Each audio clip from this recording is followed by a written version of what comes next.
Welcome to You, Me, Empathy, a safe place for leading with your heart. Hey, thanks for being here. You, Me, Empathy is the official podcast of the Feely Human Collective, a collaborative mental health community designed to empower each of us to grow our capacity for empathy, vulnerability, and emotional wayfinding.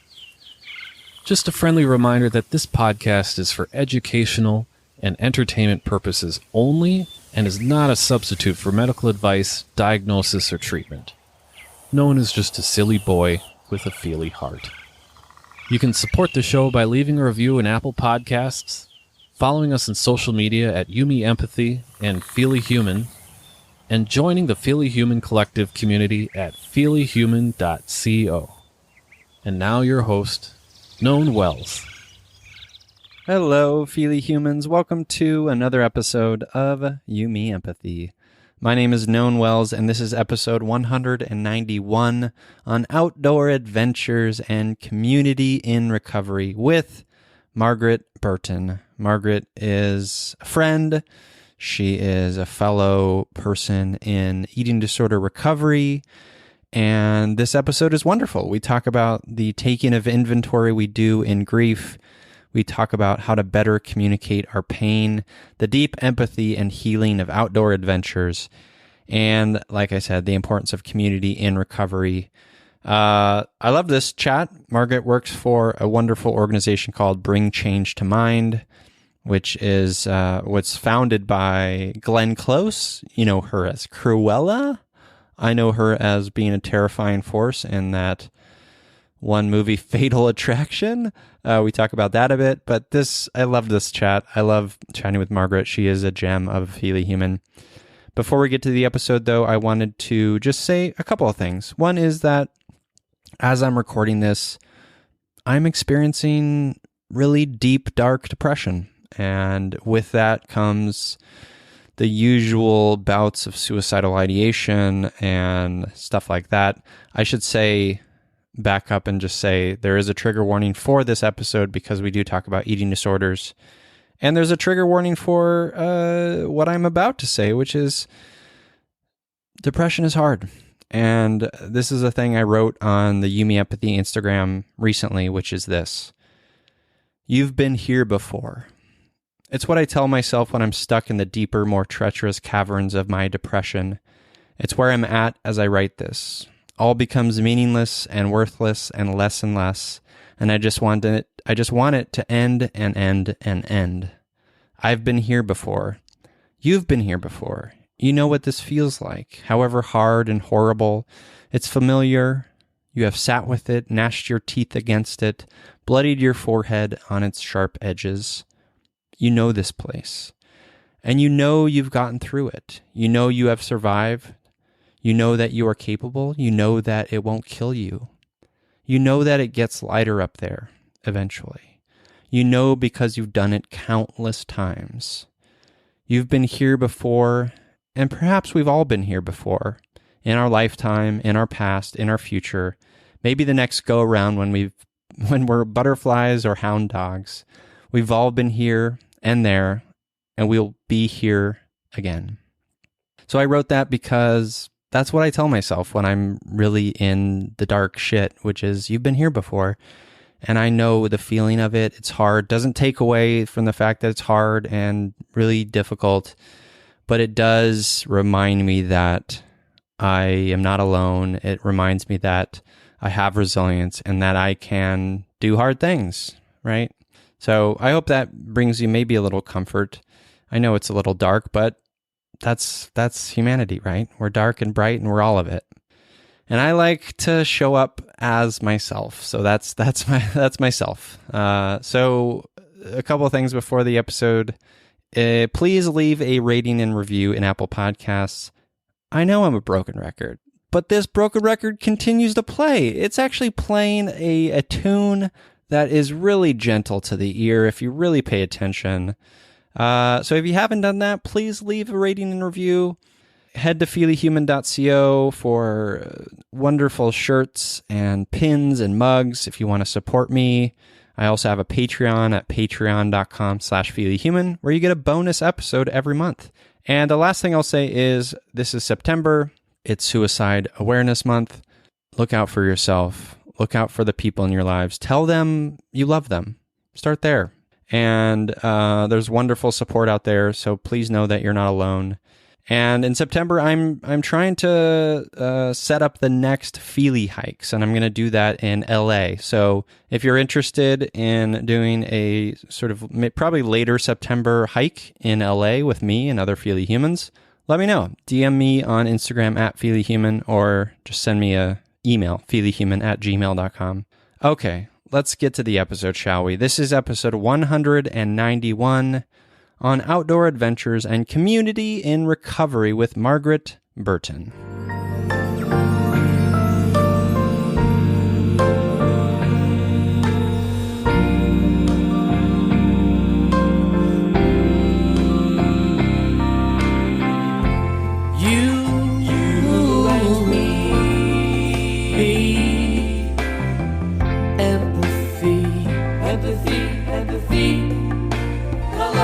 La la la, you,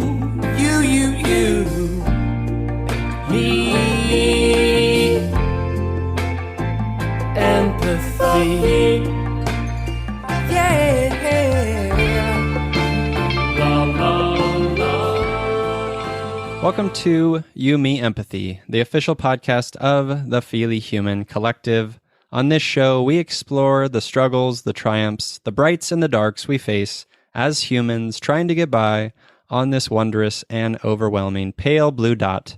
The intent of You, Me, Empathy is to talk openly without judgment about our mental health, our neuroses, our shared anxieties and worries, to create a dialogue that is vulnerable and deeply human and empathetic, and to share that dialogue with others to inspire emotional and cognitive collaboration and insight so we can, hand in hand, break down the stigma that make us feel shame and guilt for struggling, for feeling our feelings, for being Feely humans. You, Me, Empathy is a safe, friendly space designed to inspire the beauty in each of us. Today, I am downright ebullient to be here with fellow adventurer, Florence and the Machine superfan, and bringer of change to mind. It's Margaret Burton. Hello, Margaret. Hello. That was a really great intro, especially ebullient? Ebullient, yeah. That's a great word. It is a good word. Do you know what it means?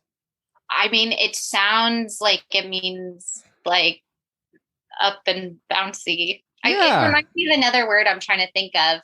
But I don't know if I've even read that word in a book. Oh, really? Maybe I have. I'm sure you have. It doesn't seem too uncommon, but it generally means, like excited, happy, joyful, full of all those things. It's great. I love it. Yeah. Well, thank you for being here. Yes. Thank you for inviting me. You're very welcome. Let's get right to it. Emotional check-in time. We always kick off the show with an emotional check-in. How are you feeling? Well, today I'm feeling a lot of different emotions. My grandma passed away yesterday, but it was in the most beautiful and peaceful way possible. We knew it was coming. I got to spend a lot of time with her. So while I'm very sad about it, there's also this strange level of peacefulness about it. And I think sometimes too, when people get older, there's, at least for me, I always had this anxiety about when my grandma would pass away. And I guess that anxiety is gone now in a peaceful way, not a bad way. Conversely though, I'm having moments of excitedness. I have some fun stuff coming up. So, when I get reminded of my grandma, I get a little sad, do a little crying, and then, my mood will switch, and it's going a little bit back and forth today. Yeah. Well, isn't that so human, right? We can hold the sadness of a beloved grandmother passing, and also hold the joy of excited future endeavors, and also think about what beautiful gifts, what an impact your grandmother had on the world and you, and we can hold all of that and honor all of that, right? Yeah, Yeah. definitely. Yeah. I I've been thinking about that a lot since I had a chat with Rabbi Steve Leader on this show, and he's someone who's been at the deathbed of like thousands of people. Mm. And he wrote this book called The Beauty of What Remains, and it's really about like how by the simple fact that things end, that people's lives end, that we don't live forever, et cetera, et cetera. That's the thing. That's the thing that gives all of this meaning and beauty. Totally. And while it's hard to lose people and lose, dogs or lose loved ones, it's also a reminder to like, to be present with the ones you have and be present with the moments you have, right? Mm-hmm. Yeah. Yeah. I know for me, anytime a death has happened, different emotions have come up because I guess it depends on the age of the person in my relationship. But for example, I had a close friend pass away last summer, and he was my age. So that for me was a lot more jarring, and very much so was one of those wake up calls of like really appreciating life, and also knowing that, like, having that feeling of wanting to share with everybody how much they meant to me. Yeah. And I mean, I've gone through grief before, so I know that stage lasts only so long. And since I was aware of that, I was just like, I got to take advantage of this right now. It's happening. I got to do it. And like, let me see how I can make this last longer. But yeah, it's also interesting with the passing of somebody who's older because, like with my grandma, for example, I'm thinking about her very long lasting impact, through the years. And, for my situation, she was really like the matriarch of my family. So it's interesting to think like, wow, like when one person holds or comes into such a position, it's interesting to think of what will happen when that person is missing. Yeah. I guess the follow up to that is what will happen. Are there like things that you have to sort of deal with family wise in terms of her being gone now? Luckily in this situation, I don't know. Okay. You know what? Death is interesting because also my stepdad died 2 years ago. And that was sort of my first glimpse into all of the like legal things and all of that kind of stuff that happens when somebody dies. My stepdad had it somewhat figured out, but not everything. But I will tell you, my grandma had it all buttoned up. I was laughing hysterically because so half of my family's in England, my dad's side. So my sister's in London. And it was like 2 months ago, actually, my grandma was like almost like she was dying. So we all flew out for that. And my sister was actually able to fly from London to the US. It was difficult, but it was doable. And so I was laughing because I was like, it was around the same time that Prince Philip in the UK died. So like Prince Harry went to the UK and there's like whatever drama about that. And I'm like, oh, Alex, you are like Prince Harry.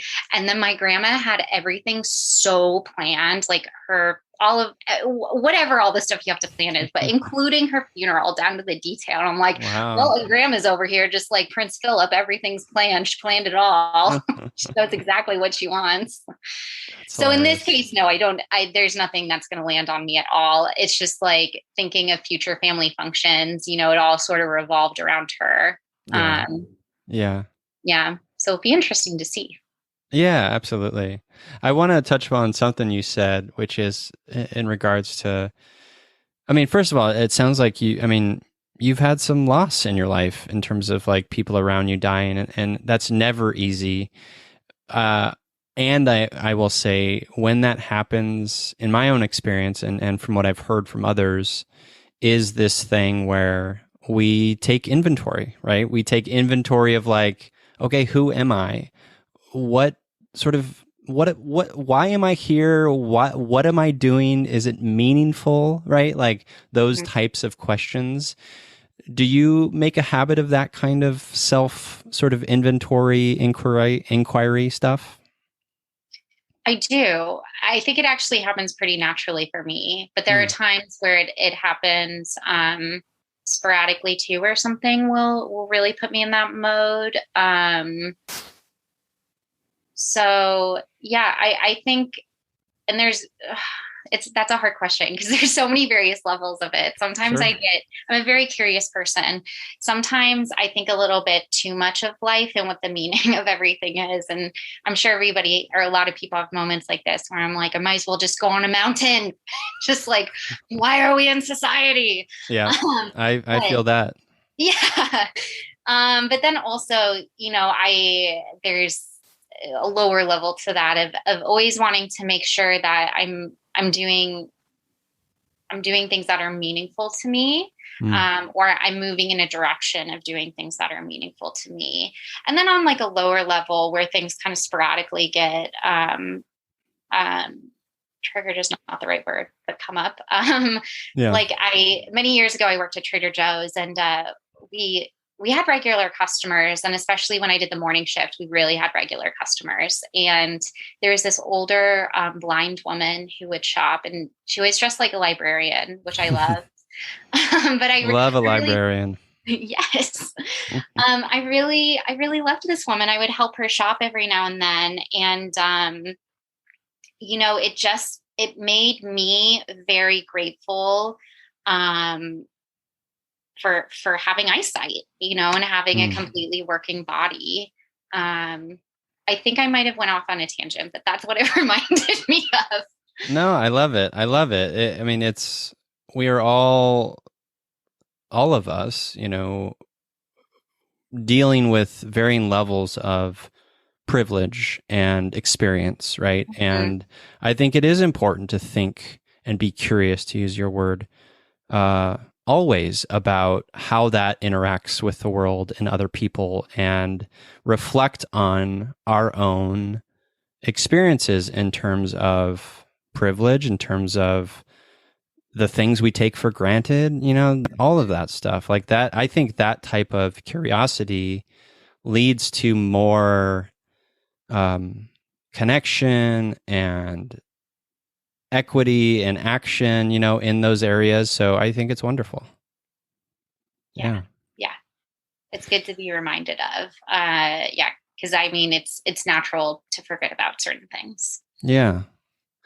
So you mentioned sort of going off on a mountain, which I very much relate to and think sort of about often. When I before I met Jessica, I went off on a lot of adventures, and she's really robbed me of that. I'm just kidding.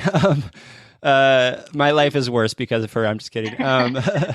No, but like when I was right when I met her, I was like gearing up for like I wanted to be like a ranch hand, like on like a horse ranch in like Montana. That was sort of like the romantic dream, kind of thing. Yeah. It didn't work out, and I eventually worked in Alaska, for the second time. But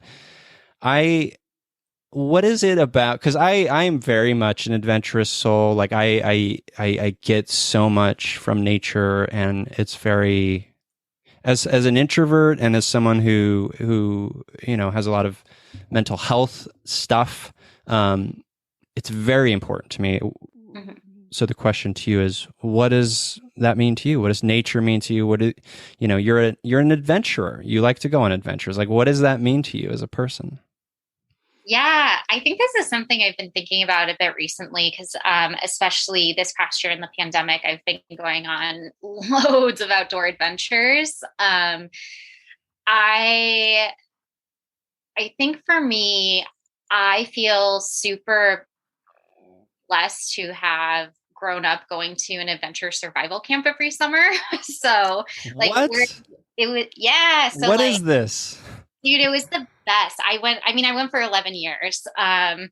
When you're younger, you start off just like doing like a one night backpacking overnight, but you're 11. So to be exposed to backpacking when you're 11, now looking back, I'm like, this rad. Like, it's so cool. That is so cool. Yeah, what was where was this and what's the organization? Are they still around? Yeah, so it used to be called Camp St. Michael, but we're not part of the diocese anymore. So it's called Redwood Adventure Camp. And it's, I think it's still technically in Mendocino County, but it might be in Humboldt County because it's near Garberville on the Eel River. So it's up there in California. In the middle of nowhere. Like our camp is technically on BLM land, the diocese used to own the actual central part of camp, but then all the backpacking and hikes we do are out on BLM land. Got it. So yeah, but then by the time you're like 16, you're in the adventure survival year. And so we do a 24-hour solo. You get 3 matches, a tin can, a whistle, a pocket knife, and then the Bible because it was a Catholic camp. But they like put you out in the woods, you build your own shelter, you find your own food, and you just chill for like 24 hours. Yeah. Wow. My year though, we weren't allowed to make, because we're taught how to make 1 match fires. So they give you 3 matches. So you have 3 tries, but there was a lot of forest fires that year. So we weren't allowed to make a fire. So usually you can only choose between wearing either like a sweatshirt or long pants, but we got to wear a sweatshirt and long pants since we didn't have a fire. But man, I would have appreciated that fire. I bet. It got really cold. Very cold. Tell me about that first solo adventure for you. Actually, that was a very awakening moment for me because I remember, so it gets dark in the summer in California, probably around 9. And so I just remember I just kind of crawled into my shelter and attempted to sleep all night, but it was kind of hard to sleep. And then the one piece of advice is not don't wake up as soon as the sky gets light because it is very early. Yeah. But it just happens. And I'm like, I got to get out. And I remember I was pretty cold and this sounds super privileged, but I'm a 16-year-old, I'm cold, I'm in the woods. And I was just sitting there thinking being super sad because I'm this is what homeless people experience all the time. They're sleeping out, on the ground, they're cold. And here I am. And I was super sick with my eating disorder then. And in fact, I actually was not supposed to be doing my 24-hour solo because I was in treatment. And so they told them not that I wasn't allowed to do that, but they let me do it anyway. So anyway, I just had this moment of what am I doing in my life? A lot of people, things that don't actually really help, but I was just so many people in the world don't have food. And here I am doing all these things and just feeling very kind of sad about what I was doing to myself. Is actually that is what my 24-hour solo brought up for me. Yeah. So it was really quite an internal reflection of your eating disorder and, your privilege. And yeah, why was that sort of a turning point in your eating disorder recovery? No, not really, unfortunately. Okay. But it was, I'd say a moment because those moments didn't happen much then. Yeah. Yeah. No, those moments are important. I just think it's very cool that you were in a very nerdy adventure camp. That's yeah, it is the best. But I do, going back to your main question though, is my love of nature definitely stems from that because camp was my happy place and my safe place. So going into nature for me reminds me of that feeling very much, safety and comfort. And I think this past year, reflecting on why, because my friend and I have an adventure buddy, Nicole, and I, we just keep hiking and walking and walking. And we always hike too much. We don't turn around soon enough. So we always do a minimum of 10 miles and we're just very tired, always. And I'm why don't we turn around sooner? But I think, I realized that being out in nature for that long, I always like to think that technology doesn't affect me that much, but when I am disconnected, I realize there is a much deeper sense of peace. my anxiety levels for sure go down. Because last summer I went to Desolation Wilderness in Tahoe. So I was off the grid for kind of 3 days, but like 2. And being completely off of my phone for that amount of time, like that feeling of just being and not having to think about like somebody you have to text or something you have to do, or even something you have to look up. It's just like, I just am here now. Yeah. And we really don't have that a lot in life anymore.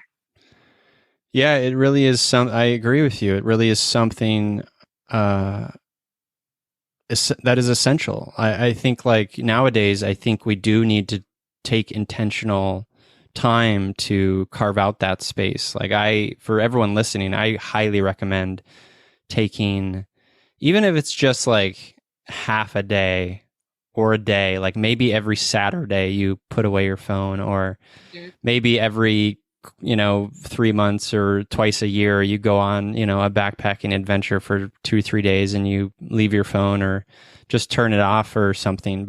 Or a lot of those places you're not going to have access to internet anyway, so it doesn't matter. But yeah, it is a really like I can reflect in my own experiences, it is a really healing part of those types of adventures, because you're dealing with a level of silence you're not getting in the day-to-day world, right?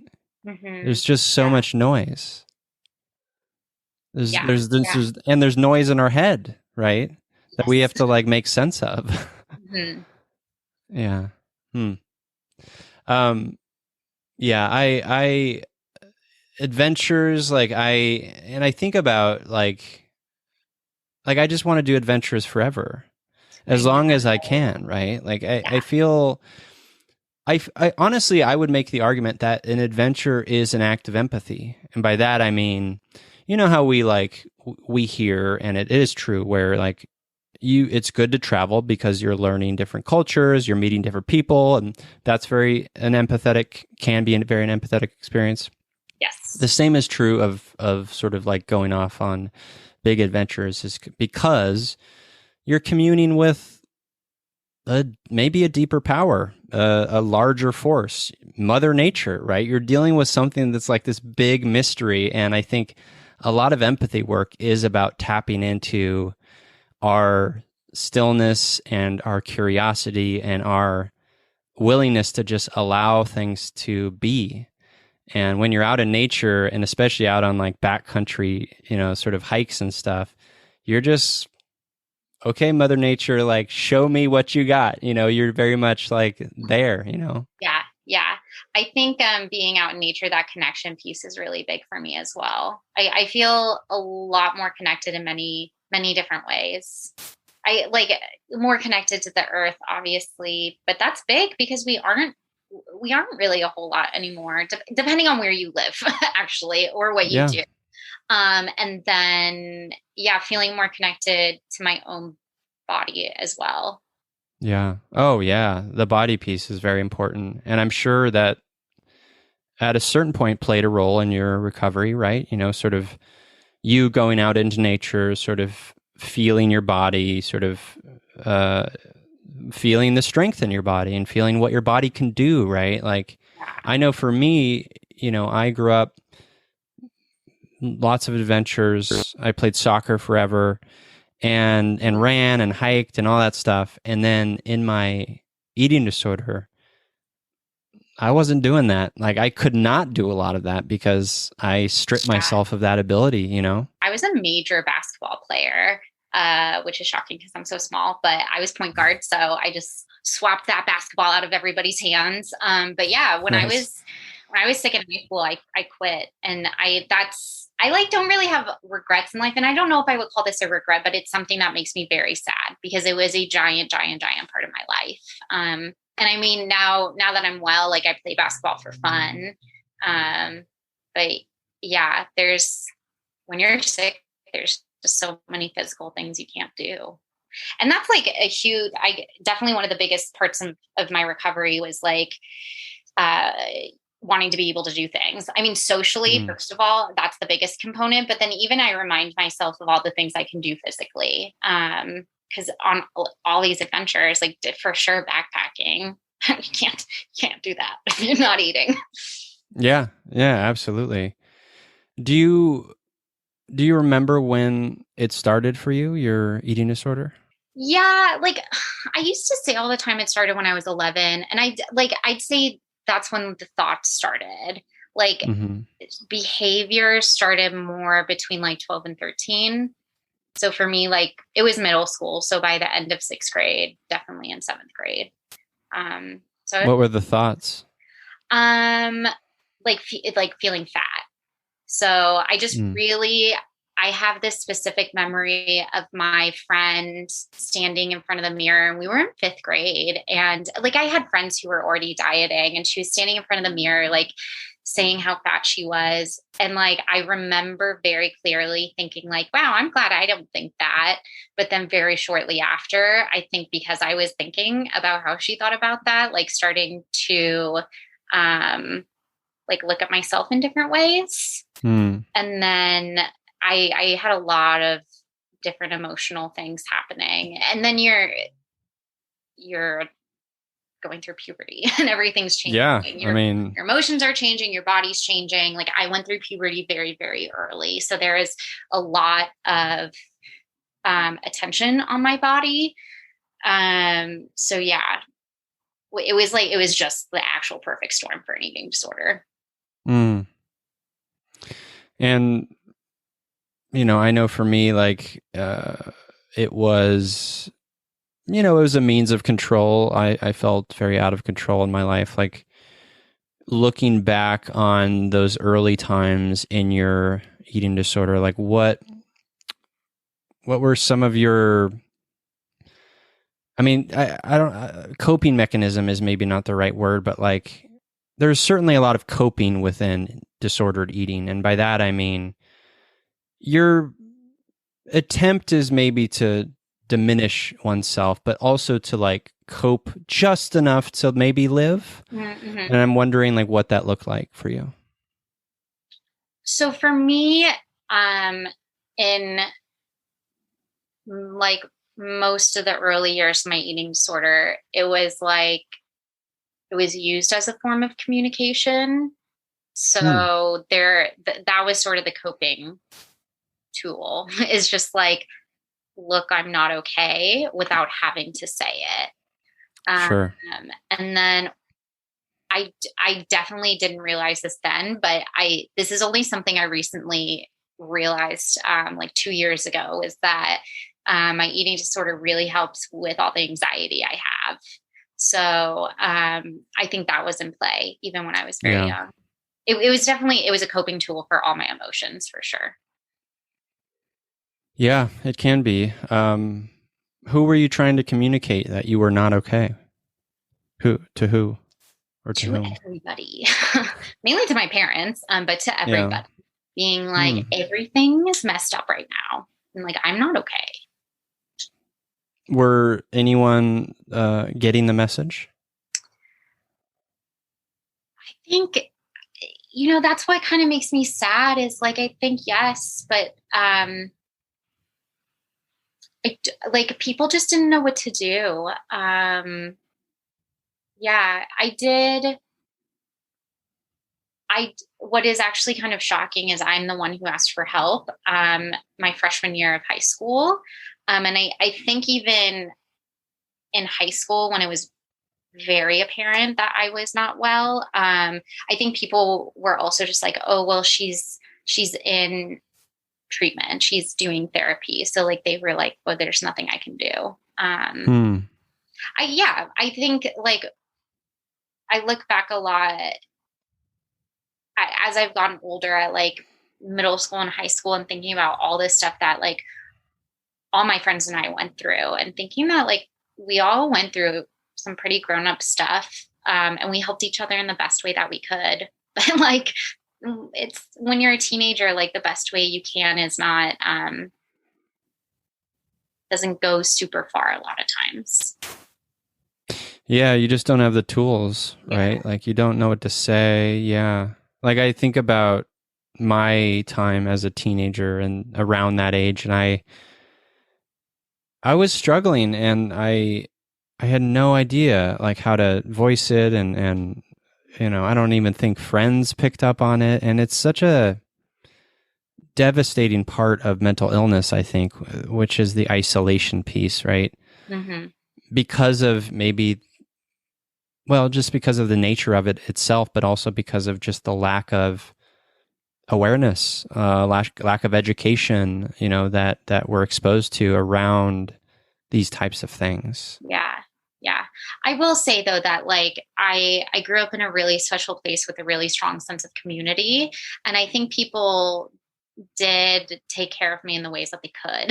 Like, I spent a lot of times, I spent a lot of time spending the night at friends' houses. And also I spent like a majority of time living with some friends. And that in of itself was really helpful. Like my friends and their parents were definitely family, and like they did treat me like family as well. So there was a big community supporting and helping take care of me, because I do think about that a lot and think about what would have happened if I didn't have that. And I'm like, I'm so grateful for it. So grateful for it. Do you think you would have died without that support? Yeah. Yeah. Actually, that's a like very straightforward question, but kind of, yeah, I do. Just knowing that like there are only a couple moments where I actually was completely hopeless.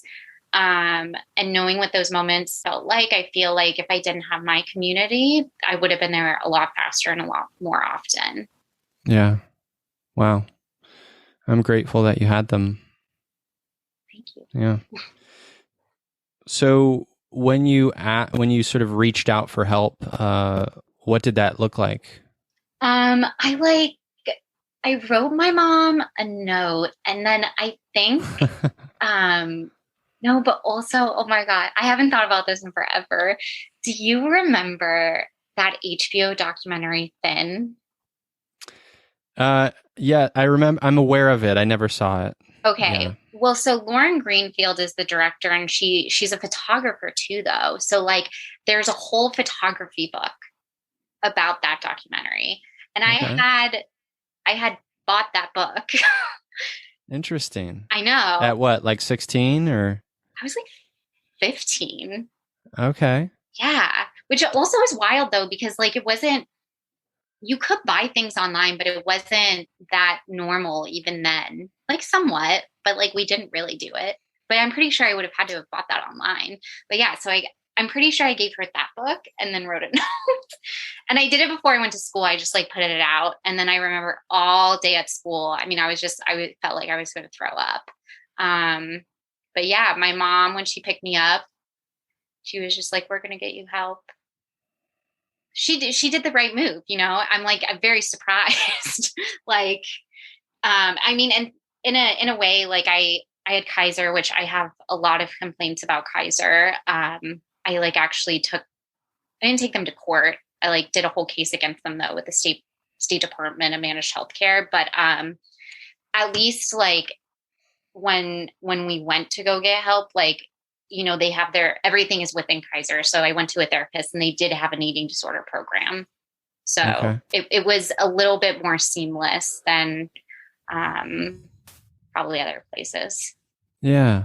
Because it probably, if there wasn't anything, I'm sure it would have just like dropped off, like, meh, whatever. Well, I'm glad there was. Yeah. Yeah. Yeah. Do you remember what you said in that note? Were you sort of tiptoeing around the language, or were you just saying, I need help? I don't remember what I said, but I think I just said like, I need help. Like, I think I might have a problem. I do remember writing the note very vividly though, because it was this like I don't even know how to describe the moment, but like, it was so clear in my head that like either I was going to ask for help then, or I wasn't going to ask for help for a long, long, long time. Wow. And Yeah. I think that is true. I think if I didn't make that decision at that moment, I probably wouldn't have ever asked for help. Wow. I just want to take a moment to give that little Margaret, such a big hug, because like it's like that is such a courageous move, and yeah, I like I'm welling up thinking about it. It's like it's so hard to be direct and to speak plainly and to speak from our hearts as kids when we don't feel safe, right? And I know, and we don't have to get into it. I'll of course, but like I know, like you didn't always feel safe, right? Like at home, and it didn't always feel comfortable. So just doing that as maybe a last resort, maybe whatever, but it's still such a self-honoring decision, and I'm grateful you made it. No, me too. I do, like, whenever I do think about it, I'm like, whoa, like, I can't believe I did that. It's Like, pretty powerful. yeah, it is wild. But I am glad. I also don't think I quite knew what I was doing though, because I don't know. I think, I don't know if a lot of people have this experience, but I think it's somewhat common where like you go into recovery thinking like for the first time and think that it's probably going to be easy. And for me, I had that experience, and I very, there's another very clear moment I remember, like, I went to like my first group, and then I came home and I still binged and purged. And I was like, oh, well, I guess I'm still doing this. Like I just thought like if I like had to go to therapy and had to go to this thing, like it would just make me stop. Sure. But that was not the case. Not at all. Yeah. Well, isn't that so true of anything, really? Like we humans tend to think like, oh well, I go to therapy, I'll be fixed, and then I'll be sent home with a lollipop or whatever. Yeah. Really, the work is continuous. Mm-hmm. Yeah. Yeah. So, how long were you sort of quote unquote in treatment? Ooh, it's a journey. It's a long journey. Okay. I did that outpatient program from freshman to senior year.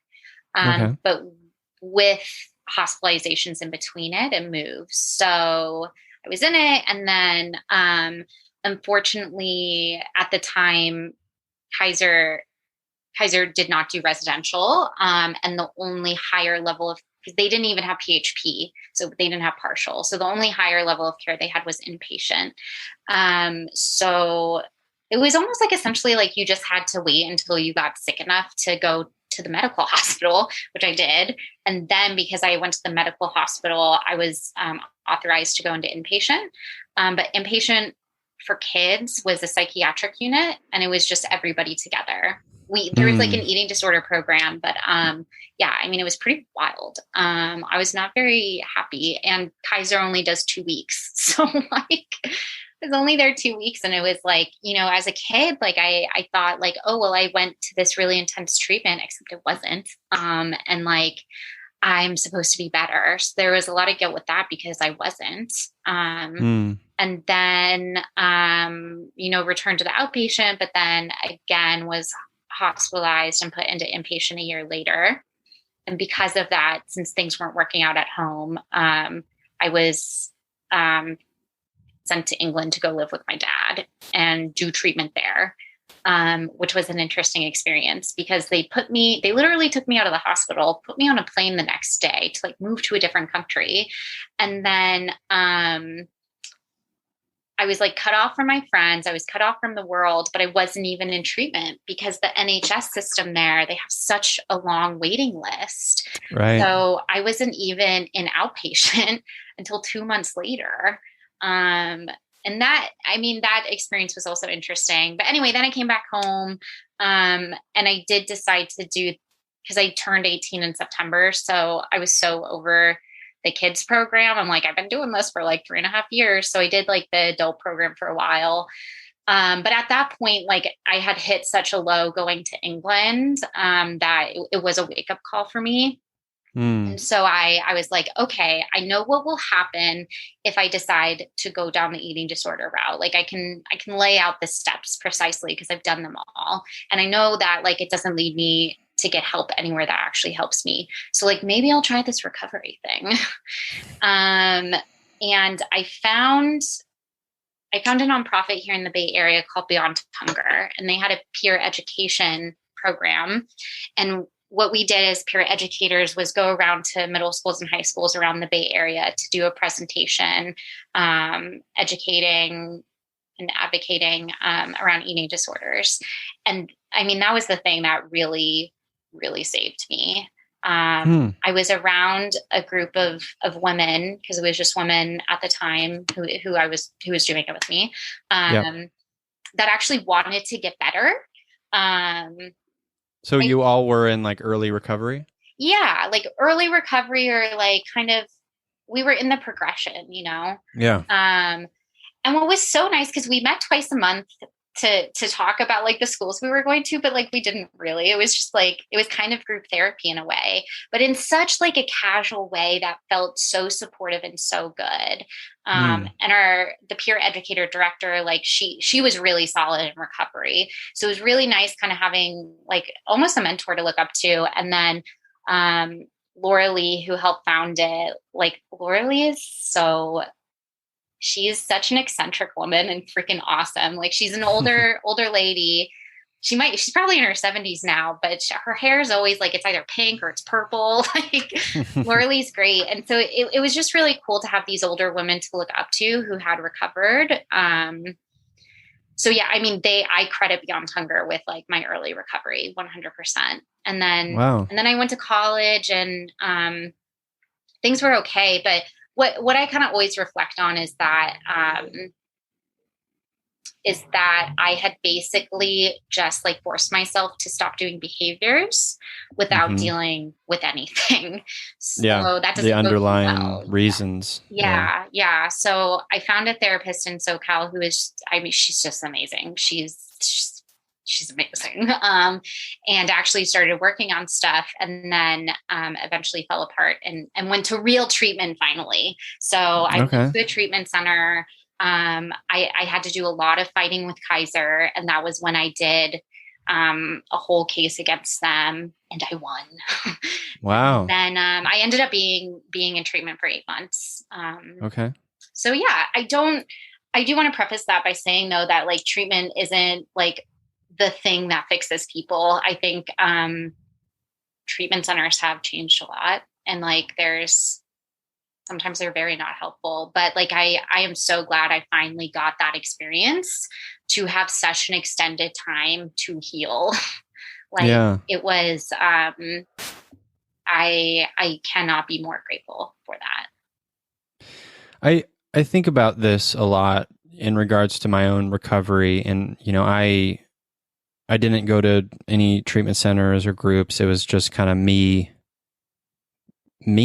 essentially, and a little bit of family support and friend support, and I part of me is grieving that. Like part of me wanted that sort of like group sort of healing process. You know, of course, like I'm just happy to be recovered, right? Yeah. But I also think about like what are the like tenets of that recovery for me? Like what are the light bulb moments in regards to my own recovery? You know, one of them was the doctor telling me like your heart's going to stop. And I was like, well, and I remember thinking like literally thinking of like the physical sort of shape of my heart and it beating in my chest and like visualizing it stopping. And I was like, well, I don't want that. I'm however old I was at that point, 22 years old. Like that is not something I want. Yeah. And then there was other moments, like the sort of like moment where I was like, realized I can't run anymore, or, you know, like realized I can't sleep anymore, you know, cause my body is in such pain. Is this a life I want? Right. Like all these moments like that. I'm wondering if there was some little things in your recovery, moments like that you had. Oh yeah. Oh, wow. That's something I haven't thought about in a long time. Um, Just one or two, anything that comes to mind. I mean, I think the biggest thing for me was the social aspect. Mm. And that was really one of my driving forces for recovery. Um, because when you're sick, like at least I did not have a social life, or like it was just really hard and tiring to have a social life. Yeah. And then Plus just the physical transformation of us, right? In those moments, it's like, talk about just mental health, like people not knowing how to talk about it, but level that up, ramp that up, by 10 with people who are battling an eating disorder because they don't look like themselves anymore. And that's a hard thing to face. Yeah, yes. I will say though, I didn't quite have that piece. My weight was low, Okay. but I was never I didn't it never got too scary. Yeah. Because Got it. I have, I've had some pretty extended conversations with friends who are in recovery, but they're still struggling. But that component is actually a very difficult part for them because they're very aware of people's reactions and they don't like it. Yeah. Yeah. And that I can like feel that hurt from them. Mm-hmm. Yeah. Kind of on the opposite end. I don't know. Like I do remember though, like I had different feelings about it. I remember being really annoyed that I didn't look sicker. But then also I remember there was one point though, and it was before I went to treatment in college, my weight did drop pretty drastically. And I remember I put on a pair of shorts and it was bad. Like I was like, I can't wear these. Like people are not going to be okay. And I got scared.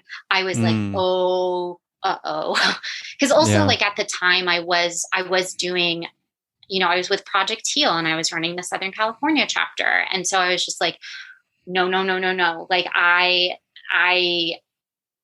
can't be, this can't happen right now. I had a lot of guilt, when I was consciously relapsing and doing Project Heal still. When you were relapsing in those moments, were you able to bring it up into your groups? And I did, yeah. I mean, because once there was a moment, like when I first started talking about potentially doing treatment, I think I had like a big fuck you moment, and that's when I started consciously relapsing. And so when it all kind of happened pretty seamlessly, because once the conversation happened and I knew I was not holding myself up to my typical standards, as somebody like working in the field, I was pretty honest. I went to people in Project Heal right away and I'm like, look, like what's going on? So letting you know, I'm going to step back for a little bit. And they're great. They had like, that's kind of the nature of working with an organization like that. They know how to handle it. Yeah. Yeah. So how long has it been since you sort of left that treatment center? 7.5 years almost. Yeah. Okay. It was February 3rd. Oh, no, wait, sorry. February 3rd was the day I went in. And then I came out like October something. So yeah, I guess almost. Okay. Yeah, I hit 7. Yeah. Got it. That's amazing. Do you consider yourself recovered? Do you use that word? Not yet. No, I'm still like, I'm working on intuitive eating, which is exciting, but like, I'm working on it. Like I still, my definition of fully recovered is changing. And I am still playing around if I want to use that term in the future. I'm keeping it open. I don't have a preference yet, but my view of what it looks like is changing. I think it used to be, I used to think that like when you're recovered, you don't have thoughts and things aren't hard. And it's a little, it makes me laugh now, but I think I'm coming to an understanding that, and I'm not saying this like in a bad way, but I think I might just always have to be a bit careful. And I say that too in a scientific way, because our brains, we have the neural pathways and like they're there. And yes, they can diminish over time, but that doesn't mean that the neural pathways can like be lit up, you know? And they can be lit up and it's just like, oh, okay, that's there. And you notice it and like you move on. And so that's why it's like being careful if those pathways get lit up again. Just knowing. And I didn't think that before. But I do think I still have a bit more of a journey to go with like, peace around body image, more acceptance. And the food piece is of course tied to that as well. So it's not Tell me about the body image. Yeah. Well, I mean, I think about it, and I recently had a conversation with Jess Springle about it.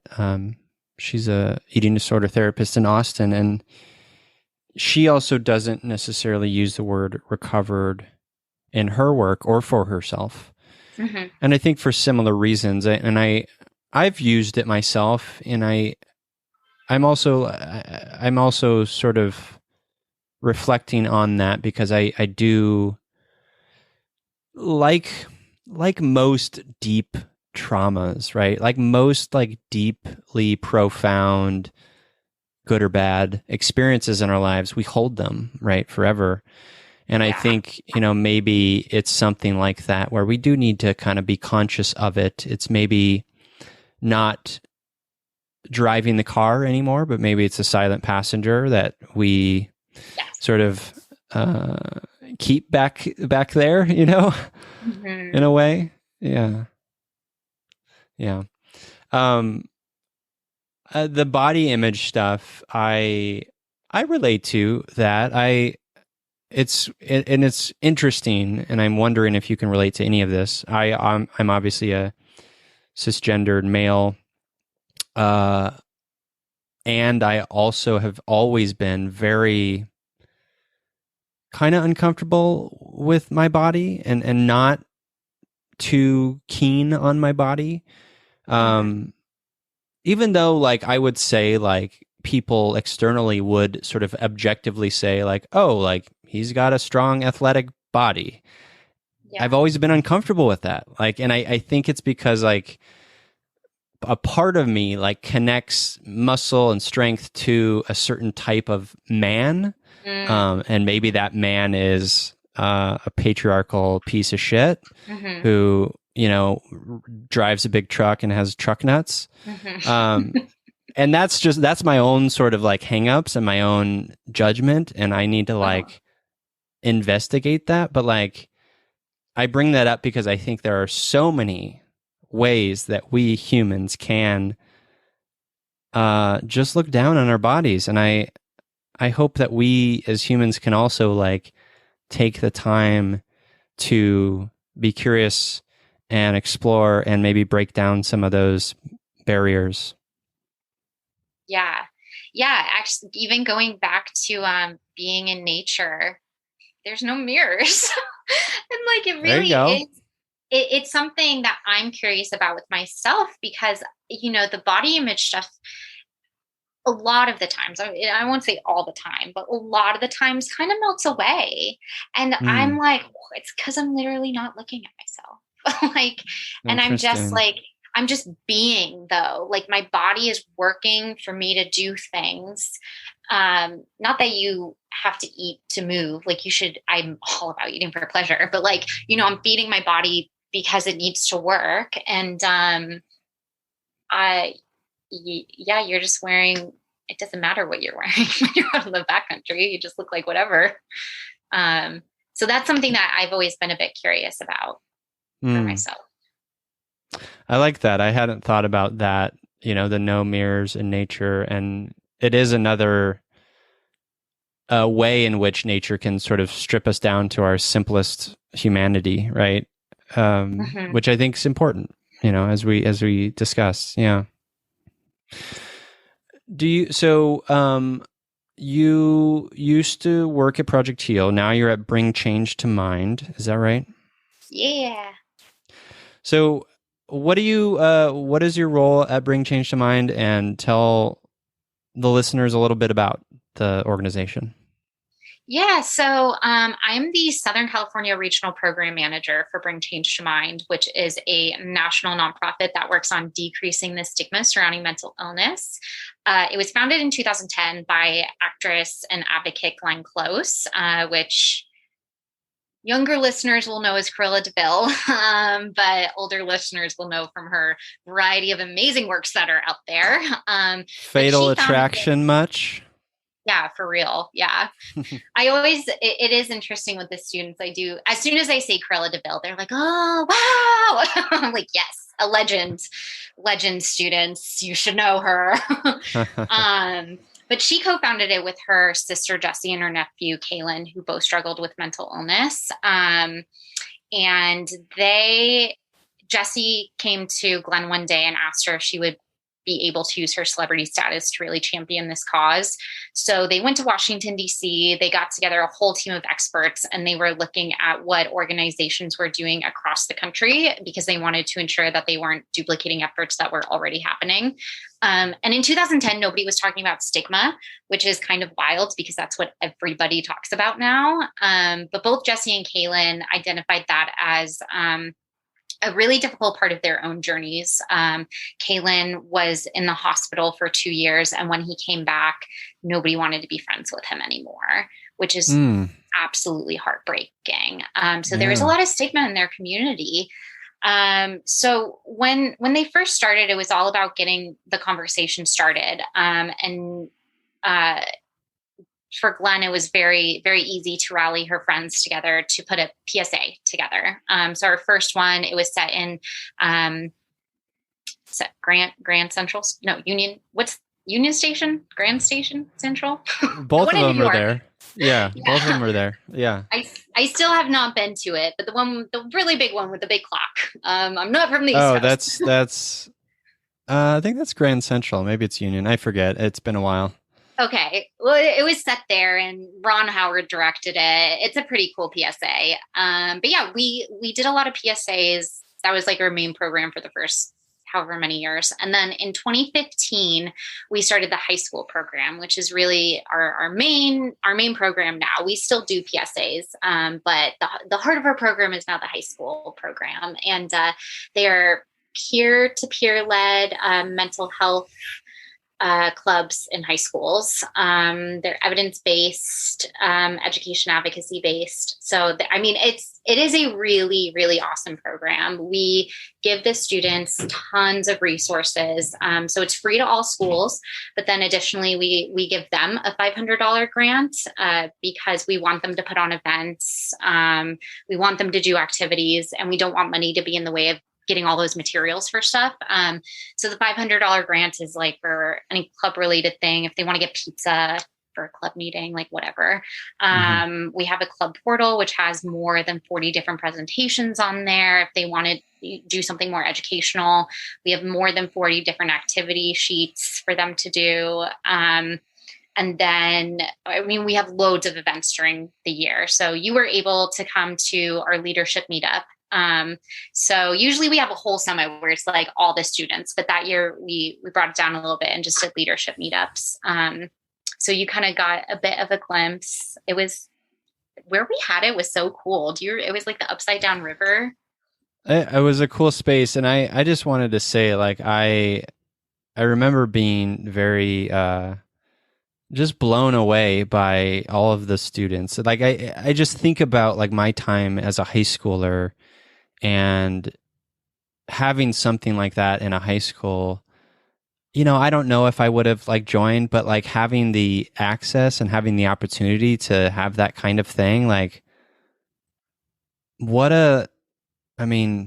probably literally saves lives, right? Yeah.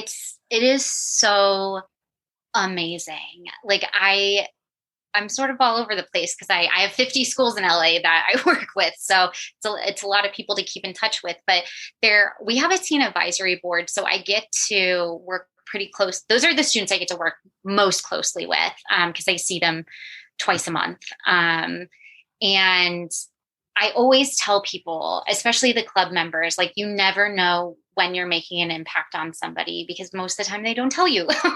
So like if somebody has made an impact on you, you should tell them because it means so much. But a really great example of this, we had a teen advisory board member last year who, like, amazing. She's so amazing. And this year we asked some of them to come do an alum panel for a new tab to like let them know what it's like to be on tab and all that stuff. And that was at the beginning of the school year. And she started talking and she told the most beautiful story. And I didn't know any of this, but she was saying that she came to tab and she was really struggling with her mental health, but she actually didn't even realize she was. But through her experience of being a club member, but very specifically a tab member, like, she realized she was struggling and she got help. She went to therapy, and she was just talking about how much had changed for her in the last year because she had finally reached out to get help. And she was just like this major cheerleader, just like, y'all can do it. Like, you can change it, just all of this stuff. And I was just sitting there and my mind was blown. I was like, I had no idea that like she was struggling in any kind of way or even that the teen advisory board had that much of an impact on her. So, those are like my favorite stories to hear. I love it so much. And these students constantly blow me away. I mean, the things that they're talking about and the things that they're doing are so phenomenal. So I feel so lucky to have this job. It's so great. I love that. What do you see in some of these young sort of hearts and minds that maybe you never sort of had as a teenager? Meaning, like, when I think about that, and I was sort of witness to some of it, like, I just feel hope for like a future that is, without so much. Maybe there's less suffering in the world. Maybe there's less isolation in our mental health. All these things, because kids at 14, 15, 16 years old are having these conversations and are open. Like, I guess there's not really a question in there, but like, I said I'm blown away. I'm also just very impressed that a kid at 15, 16, 17 is talking about mental health. Mm-hmm. It's wonderful. Yeah. I mean, to piggyback off of what you were saying, I think the biggest feeling it gives me is hope. Because one thing that we talk about is cohort replacement. And so if you think back to, I think this reached both of our generations. So like when we were kids, like the anti-smoking campaign that was happening, like I really got drilled with that as a kid. And so I got the don't do drugs one. Oh yeah. In the 80s. Yeah. Yeah, there you go. Yeah. So at least with smoking, my family was big smokers. My mom still smokes, but like, so as a kid, I would always like be chastising my mom about smoking, at least in the car. Like, don't smoke with me. Bad for me. Yeah. But like, yeah. So it was like the kids are the ones who are teaching the adults. Same with, I mean, this was many years ago or decades ago when seatbelts became a thing. Like nobody wore seatbelts, and then it was the kids having to tell the parents to put seatbelts on. So we're really hoping to have that cohort replacement around mental health. And the older generation, I mean, they can still learn stuff, but it's not going to be the vast change we hope for. But if these students are already talking about it and it's destigmatizing it, and there's less shame about talking about these things, it's normalizing it. And so if it's normalizing it when they're in high school, then by the time that they're adults, either maybe their parents and they're not passing that on to their kids, or, hopefully like they're politicians and then there's more policies in place in the future. Yeah. So yeah, it's that hope for the word replacement that I have.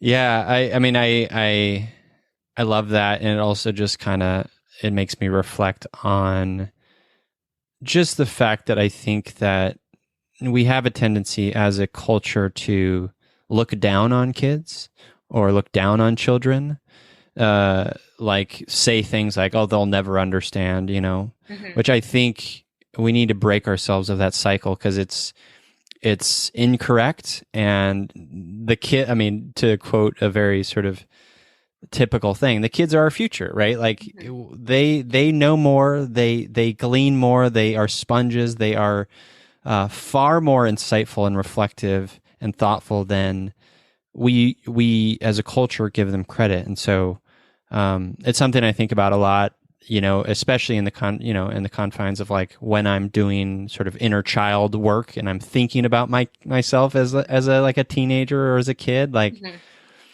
it makes me so immensely happy and proud that there are kids out there doing this work. It's phenomenal.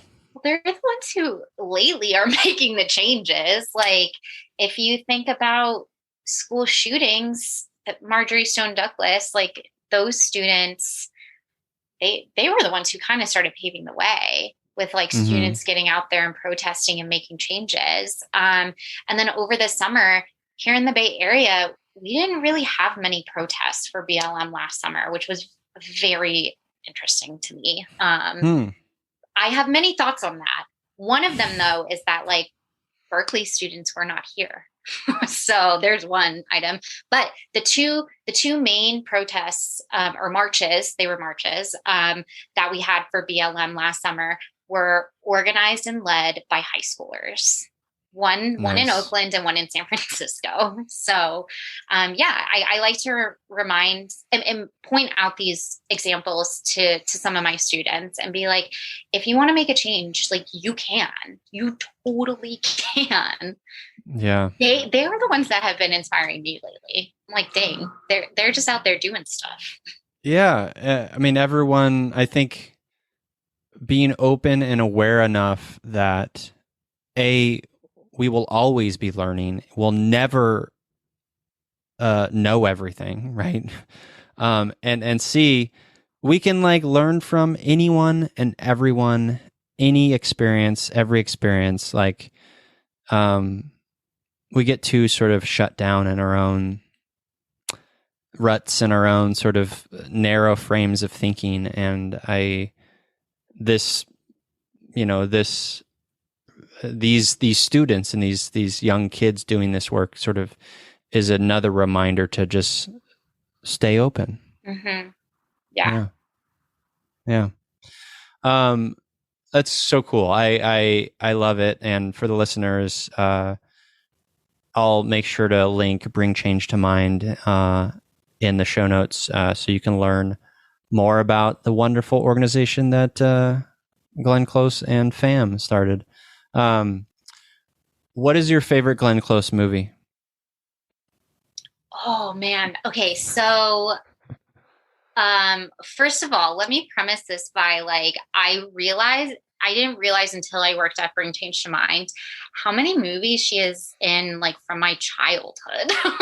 Oh yeah? Yeah. Well, First of all, there's 101 Dalmatians, but then she's even in Tarzan, which is like my favorite childhood movie. The Disney animated one. Yeah, she's the mama gorilla. Okay. I was like, I was watching it one day and just like doing some crafty project, and then I'm like, oh, I know that voice. No, oh gosh, I'm trying to think. There was one movie of hers that I watched when I'm forgetting the name of it, but like she was in Vietnam, I believe, and she was in like a POW camp or something. Oh, and it was all women. Lesser known movie of hers, I believe, but also Damages, the TV show. Oh, sure. So good. I have to admit, Paradise Road. Oh yeah, that's it. Yeah. Oh, that was so good. So good. I haven't watched Albert Nobbs yet. I haven't seen that either. I've heard it's great. Yeah, it has been on my list for even like before Bring Change to Mind, I was like, that movie looks amazing. So it's it's still on my list of things to watch. Yeah, she's an amazing actor. I of course have seen Fatal Attraction, and just one of the most terrifying movies ever because of her performance. Yeah. I didn't watch that till after I started at Bring Change to Mind, and I was like, whoa. I gotta assess the type of person I'm working for. Yeah, this is intense. Very intense. Yeah. Well, let's talk about empathy heroes, Margaret. Oh, so we always kind of wrap up the show talking about people in our lives, or even characters from stories, or people we may not even know, but just kind of are in the public space. People who are empaths, people who have deep empathy, deep compassion. I will go first to give you a second to think about your empathy hero. My empathy hero this week is the, I think, scientist, botanist, leader, George Washington Carver, who said this. I love this quote. George says, quote, "Resolve to be tender with the young, compassionate with the aged, sympathetic with the striving, and tolerant of the weak and the wrong. Sometime in life you will have been all of these." End quote. Just a reminder to empathy is a practice, everyone, and it takes skill, it takes mindful consideration and honing, and you never know what people are going through. You never know why they're doing the thing they're doing. So try to show up in a way that is removed of every ounce of judgment and bias and preconceived notion. I know it's hard, and I struggle and fail at it often, but it's something I try every day to do. And that's why George Washington Carver is my empathy hero this week. How about you? That was an awesome quote. I really loved right? it. Yeah. Kind of fit in with our conversation as well. Mm-hmm. I will have to preface this by saying it's shocking I haven't talked about Florence and the Machine one time yet. My empathy hero would have to be Florence Welsh. She just constantly inspires me. I feel like her writing, I'm always sitting there and I'm like, wow, you just like wrote my head into words. So yeah, she in particular, there's this Vogue article she wrote like 2 summers ago for British Vogue. And she talks about recovery in there. And I feel like it's very empathetic, but she just really hit the nail in. I feel like I appreciate how she doesn't make recovery seem perfect. In it, she was like, I'm not a shining beacon of sanity. I'm like, oh, girl, I like that. But also in that article, she said, like, one of my favorite things ever, and it's, you do not beat your own heart. And that to me is kind of how I bring myself back to empathy for myself. If I'm being mean to myself, like reminding myself, don't be mean to myself. Don't hurt myself. I do not beat my own heart. I would like to get it tattooed one day. I love that. Florence, is it Welch? Pronounced or Welsh? Welsh. Yeah. She, I don't know. Is she her pronoun? I'm not sure. Correct. I don't know. Yeah. She hasn't been mentioned as an empathy hero on this show, so kudos. I don't know much about her. Of course, I listened to their first album, I think, and it's great. She's great, and I didn't know that she was or had been in recovery either.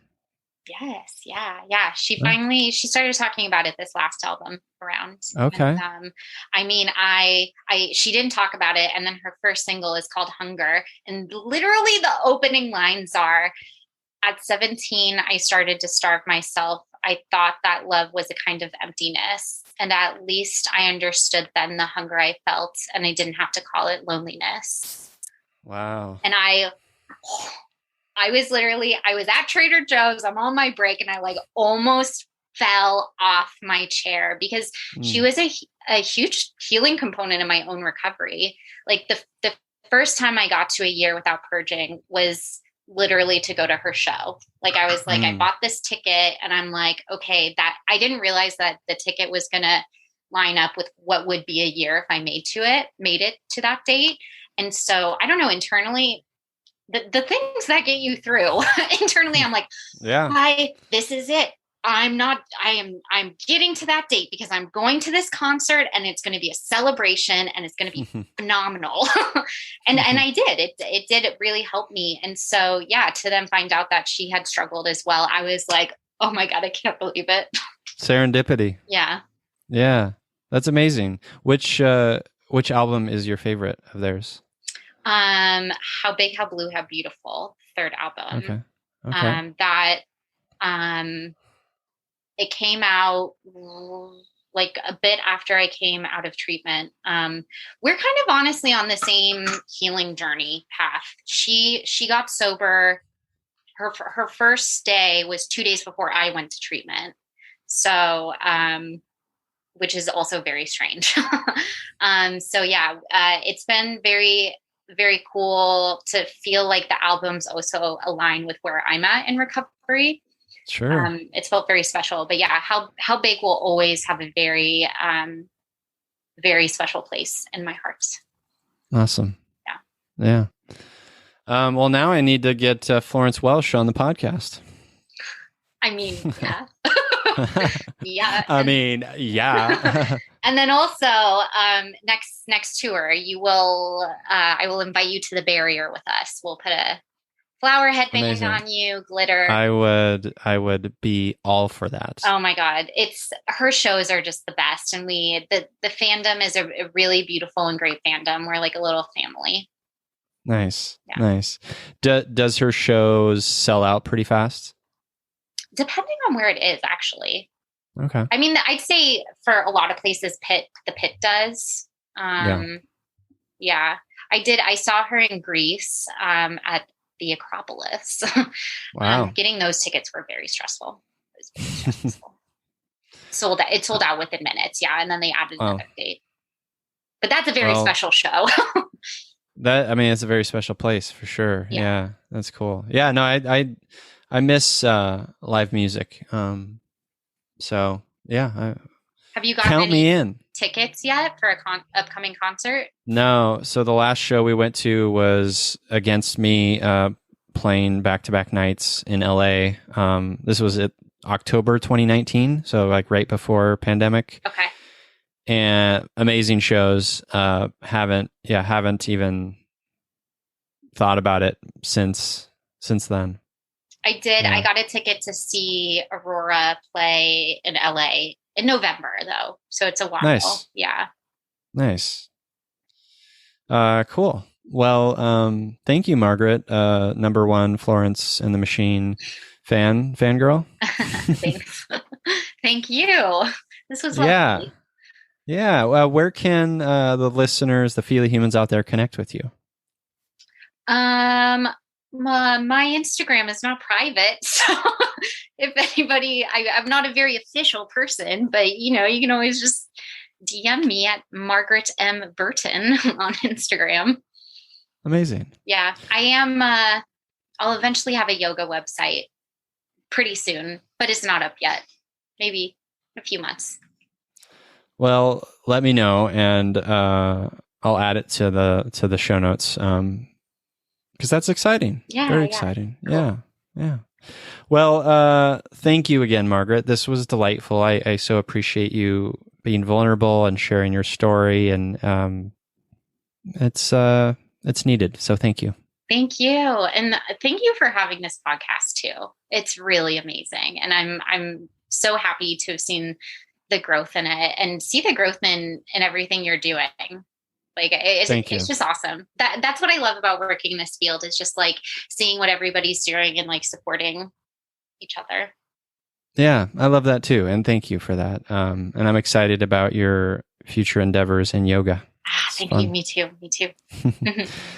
Well, listeners, as I always say, I'm here, you're here. We're here together on this wayward, overwhelming, awe-inspiring, pale blue dot. We have each other.